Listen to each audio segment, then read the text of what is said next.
This is very exciting.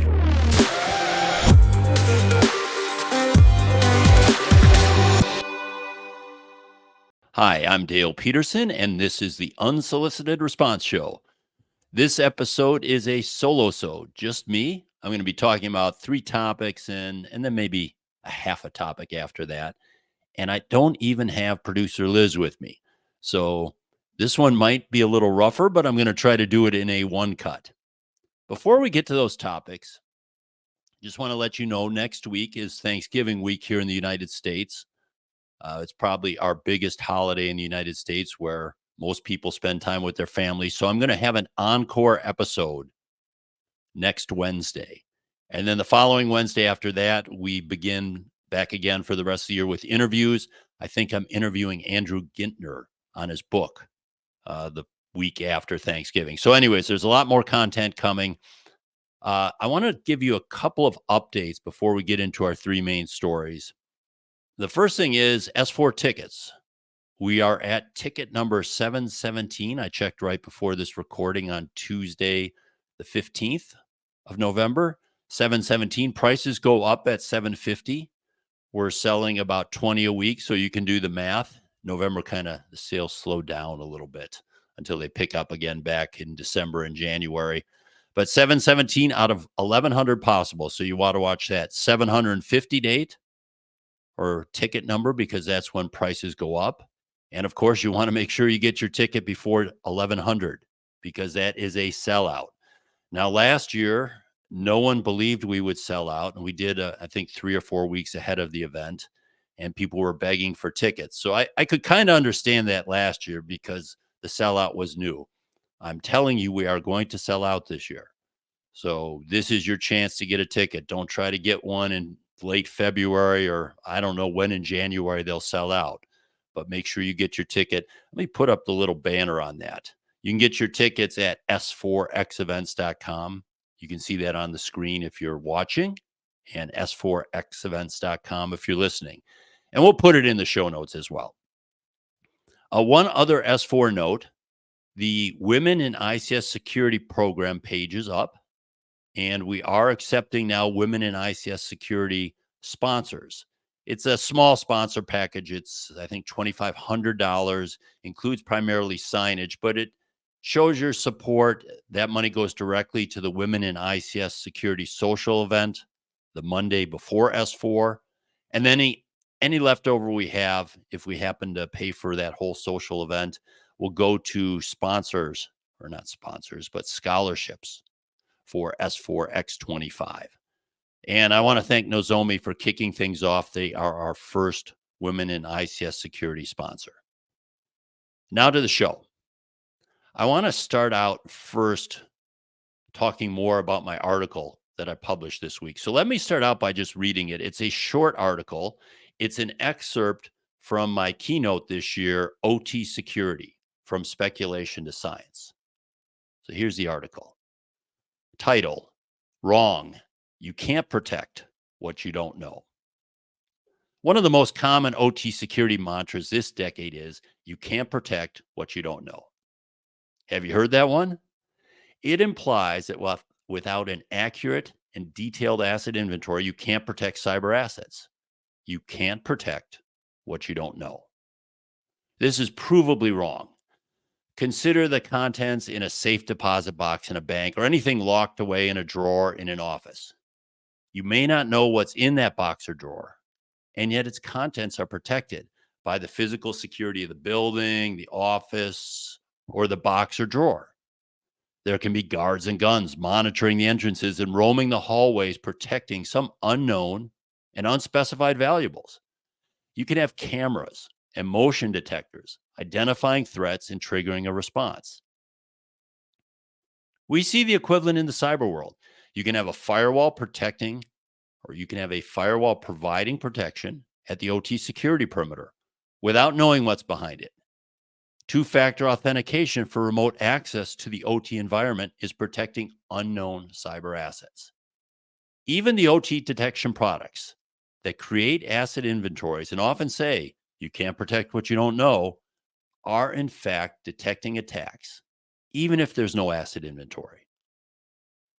What might be fair to say is you can provide better protection if you know what you're protecting. How much better? And at what cost? Is an asset inventory that is 80% accurate better? How much better than an asset inventory that is 98% accurate? How much does it cost to create and maintain these asset inventories? How much improvement in our key mission metrics will be achieved and at what cost? We're not even trying to answer these questions. I'd encourage you to start. So that was my article from this week. And it was funny.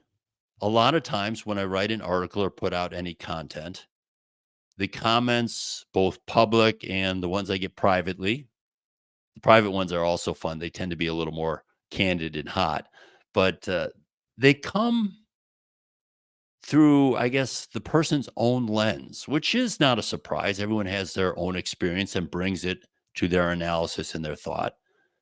But most people, when they read that article, immediately jump to one of two sides. Yes, you need an asset inventory. You're crazy. It's the most important thing.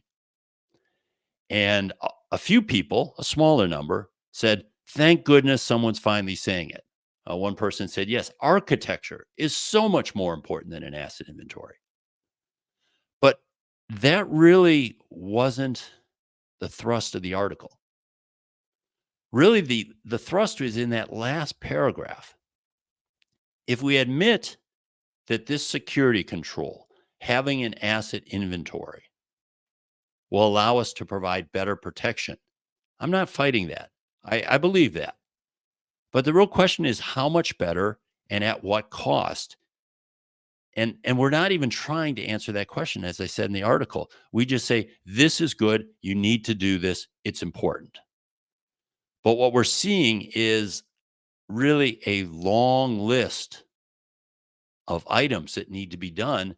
And we're seeing little evidence of this actually improving things.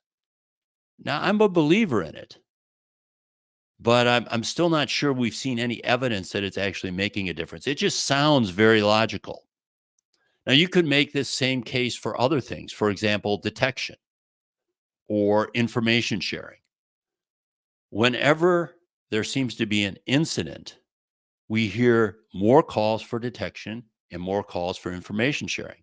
We're on this cycle where we keep asking more of these things, and yet we're not really seeing any evidence that they're making a difference.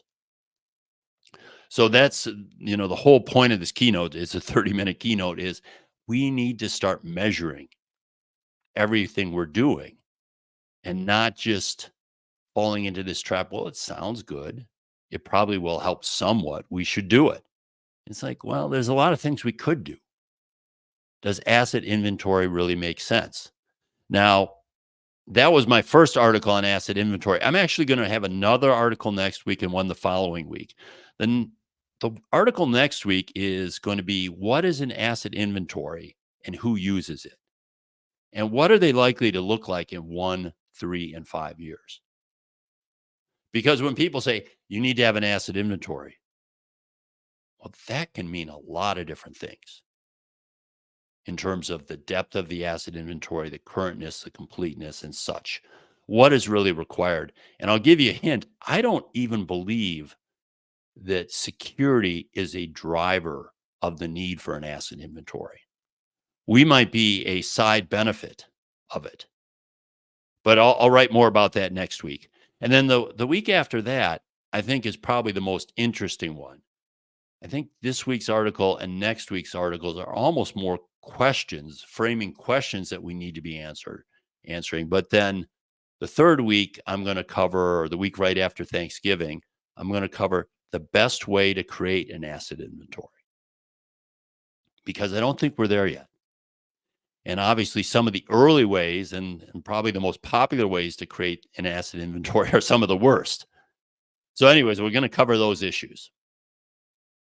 That's topic one. Topic two is legal and regulatory issues.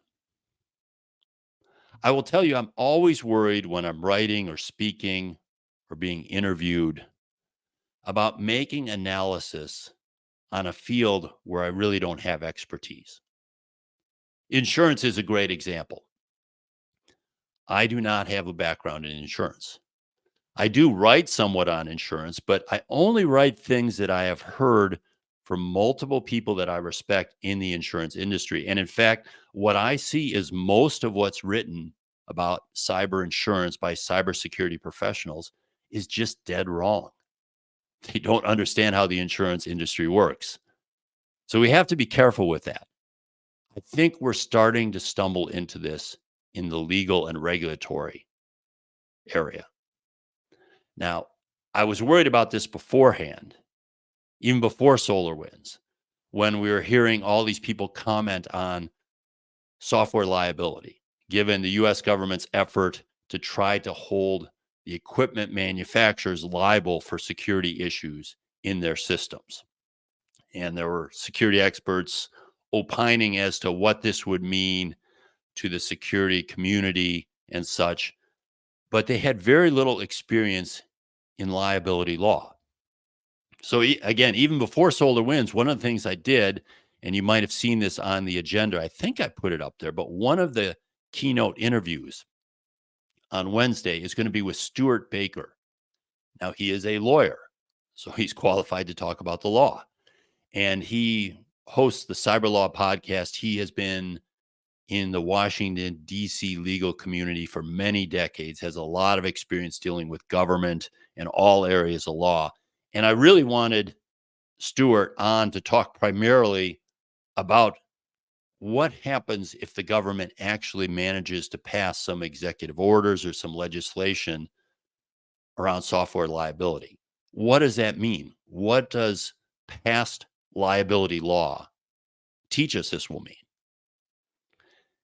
That's where I started. And then, of course, the SolarWinds thing came out, and that will be discussed with Stuart and I as well. The other lawyer that I have on the agenda at S4X24 is Sherry Gribben.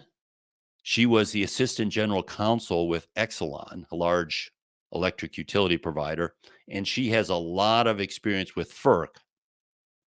And so she's going to talk about legal issues around regulation. And again, one of the things she told me is, yeah, most of the people in the cybersecurity community that are talking about law around regulations have no idea about it. She has a lot of experience in that area. So I'm very happy that we have real lawyers to talk about the law at two of these sessions on S4.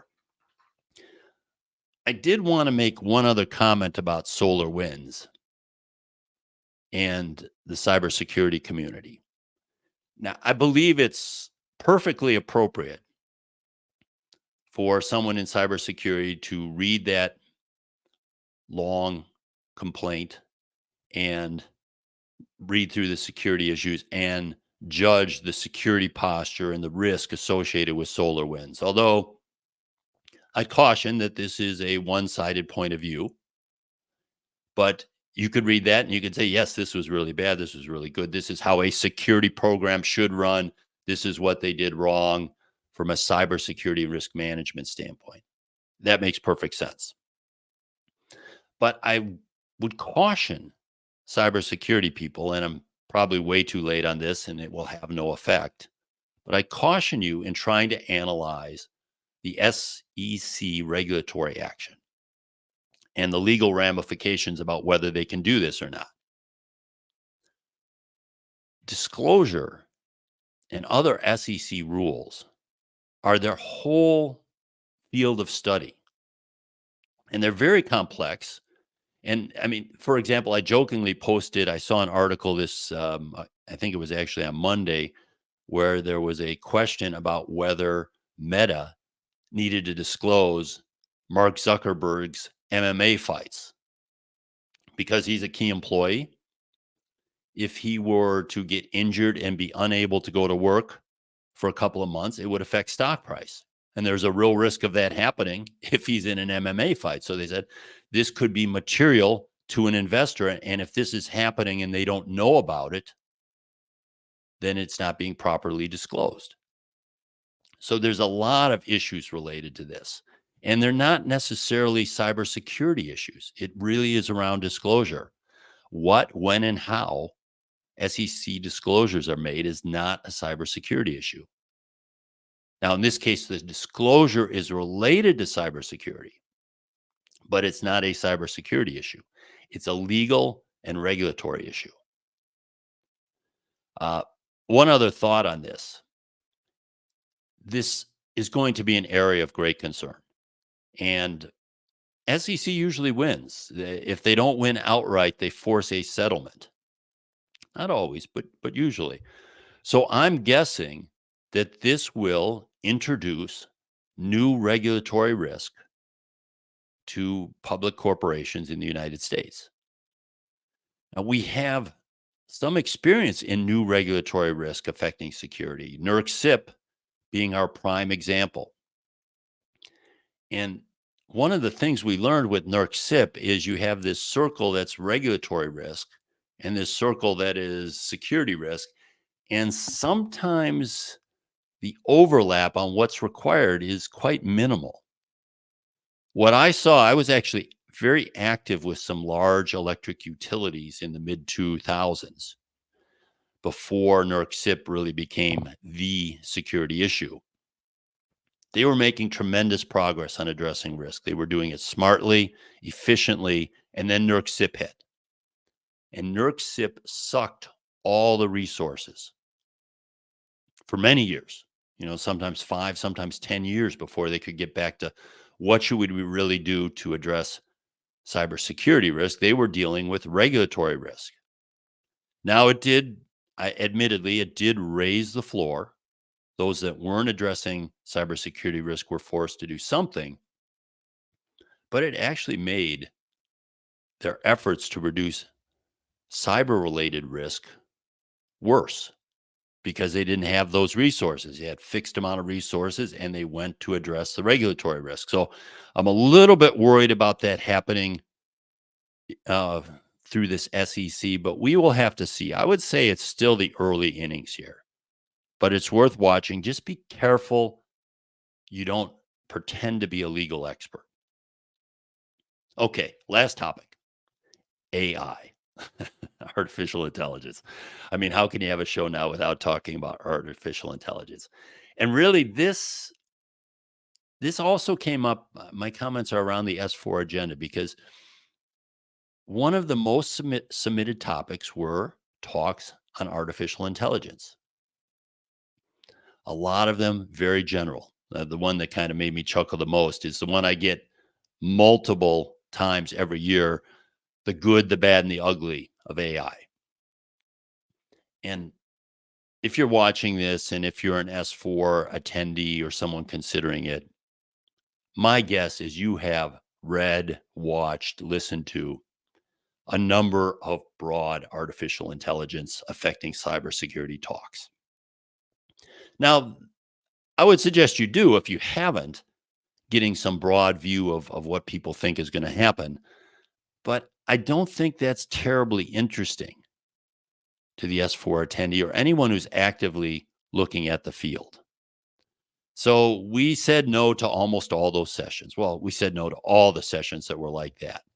And we only accepted sessions that had specific real world examples that could show the improvement that using AI had accomplished. There are many companies who say we use AI in our product. I mean, Darktrace has been saying it for many, many years before this recent boom, as have others. Just saying we use AI to help us with detection or correlation or something like that. I'm not saying they're lying. I will believe that they have something that could be classified as AI under the covers, but it doesn't really help someone watching this to hear, oh, AI can help you with this, AI can help you with that. We kind of intuitively know that now. I mean, there's probably not a lot of things that we can come up with that AI couldn't help with. So what we did was we actually only selected 2 talks to date, and they were very specific. They were saying, here was a problem we were trying to solve. Here's how we used AI. Here were the models we used. Here were the results before and after. And so people are going to actually see concrete examples. Um, that's what I think is interesting right now, because we're in the phase right now, I would say, of experimentation. We should be trying a lot of different things. Some are going to work, some are not going to work, some are going to work and then work better and better and better. But I don't think we're at the point anymore where we need to convince people that we should be playing around with this and trying this, and it could help in many ways. So what I'm focused on for the show, and just for my own learning and for the unsolicited response show and my content, is real examples where I can see the details, not kind of broad hand waving. And if you're just getting into this, those are great, and there's a lot of those out there. But I don't think they're really what the S4 target attendee needed. And it's still what we're seeing, because when I will tell you, when I got I got all these submissions, AI submissions in, I had almost, I should have just copy and pasted my response, but almost the same response every time. Okay, can you give me a specific example? Can you show me how it was before? Show me what you did. Show me what was different. Do we have some way of measuring the improvement? And I got very little that came back with anything detailed, but these two did. So we have two right now. I also expect, this is moving so fast. S4 isn't until early March. I'm guessing we'll have two more AI talks on the agenda with that sort of specifics. But I can tell you from my point, but that's what I'm interested in. I mean, I'm using it myself for content generation and things like that, thumbnails, um, transcripts, summaries of transcripts, title ideas, things like that. So I'm using it, but that's not really the stuff that's going to help us in automation. That's a different use of the technology. So we'll see what happens there. And then I guess that's number three. But the little bonus thing I'd want to talk to you about is just something else I noticed as we selected talks and put together the agenda. And that is, if you look at the S4 agenda, which ends up being about 60 sessions, there was very little on attack techniques, new attack type of techniques on ICS. And I don't think anything on attackers on the agenda. Now, why? Well, this doesn't mean that there's not a lot of good work going on out there. I see good work almost every week from someone saying, we looked at this product or this system, we tore it apart, we found these vulnerabilities, this is how it could be compromised. It's good work. It's helpful work, but it's not really that new. It's the same thing we've been seeing since 2012. So yeah, it's not that new and important for the ICS security community. I don't think anyone would be that surprised about it. And in terms of attackers, we haven't seen a lot. I mean, most of it has been ransomware getting onto IT, affecting supporting systems, and causing outages. Now, sometimes when I talk to the people that monitor this more closely, they say, Dale, there's a lot of stuff going on you don't hear about. And that may be the case.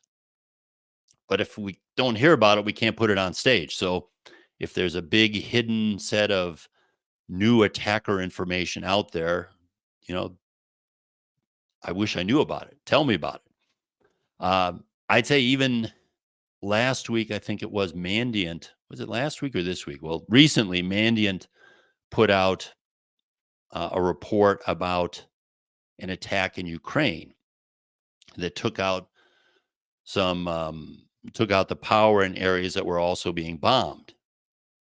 But quite frankly, there was little new there. The most interesting thing, the part that actually sent the commands to do something, was completely unknown. So if there was something interesting in there, Mandiant didn't have access to it. And, they made a big pitch about living off the land, but living off the land is only new in the sense that it's a new terminology. I mean, we've talked about for years that ICS attackers don't need exploits. They can use documented features and functions in the control system. Now they call it on living off the land, so it's quote new, but it really is something that has been talked about at S4 again since at least 2012. So we didn't include a lot of those.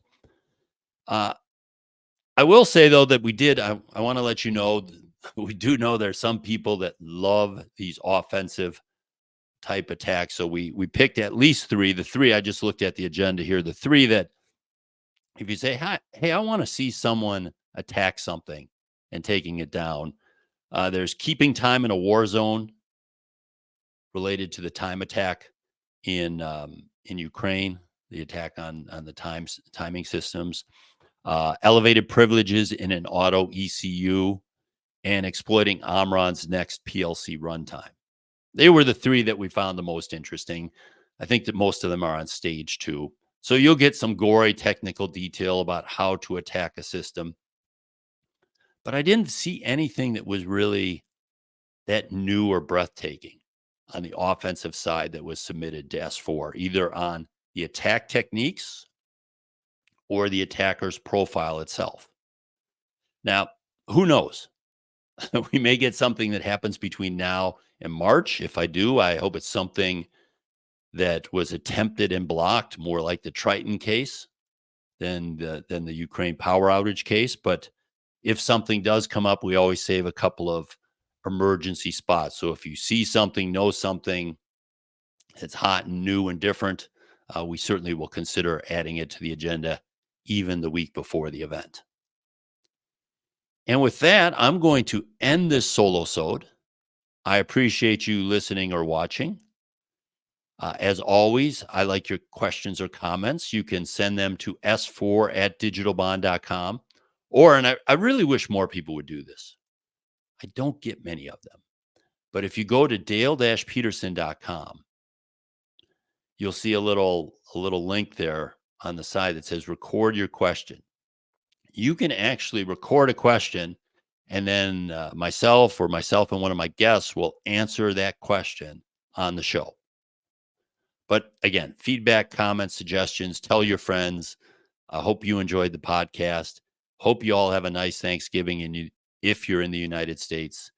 And I will talk to you again soon.